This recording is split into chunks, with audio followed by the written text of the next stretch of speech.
নমস্কার বন্ধুরা, আজকে আমরা বানাবো সর্ষে পোস্ত দিয়ে চিংড়ি মাছ। গরম ভাতের সাথে খেতে এটা কিন্তু খুব ভালো লাগে। চলুন দেখে নেওয়া যাক রেসিপিটা। প্রথমে চিংড়ি মাছগুলোর খোসা ছাড়িয়ে ভালোভাবে ধুয়ে নিয়ে এতে স্বাদ অনুযায়ী লবণ এবং 1 চামচ হলুদ দিয়ে ভালোভাবে মেখে নিতে হবে।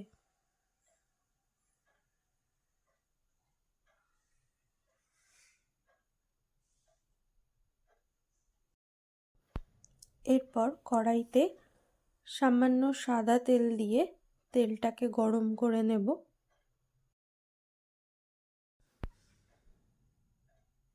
তেলটা গরম হয়ে এলে এতে চিংড়ি মাছগুলো দিয়ে হালকা ভেজে নেব। কড়া করে ভাজবো না, একটু নরম নরমই রাখবো ভাজাটা। চিংড়ি মাছগুলো ভাজা হয়ে এসেছে, এবার একটি পাত্রে চিংড়ি মাছগুলো তুলে নেব। কড়াইতে কালো জিরে ও শুকনো লঙ্কা ফোড়ন হিসেবে ব্যবহার করে একটা মশলা ঢেলে দিলাম। মশলাতে আমি লঙ্কার গুঁড়ো ও হলুদ, জিরে গুঁড়ো ব্যবহার করেছি। তারপর ভালোভাবে মশলাটাকে ভেজে নিতে হবে।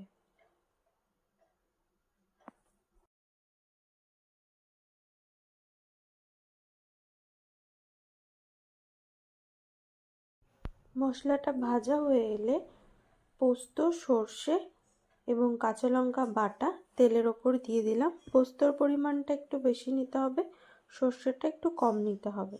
এবার সামান্য জল দিয়ে আবার মশলার সাথে এই পেস্টটাকে ভালোভাবে মিশিয়ে নিয়ে ফুটতে দিতে হবে।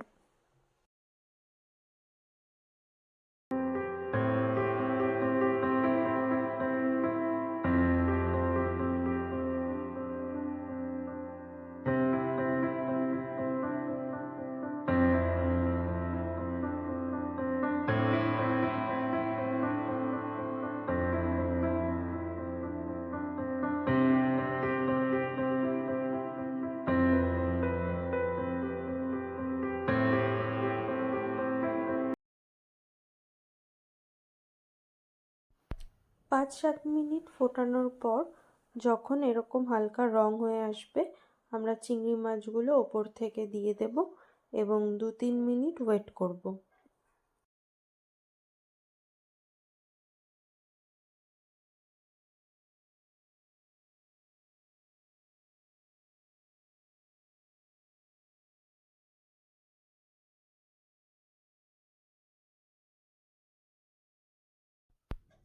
দু তিন মিনিট ফোটানোর পর চিংড়ি মাছ সহ ওপর থেকে সামান্য চিনি অ্যাড করে দেব। চিনিটা অপশনাল, আপনারা চাইলে নাও দিতে পারেন।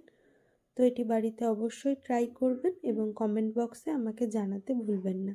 টাটা বন্ধুরা।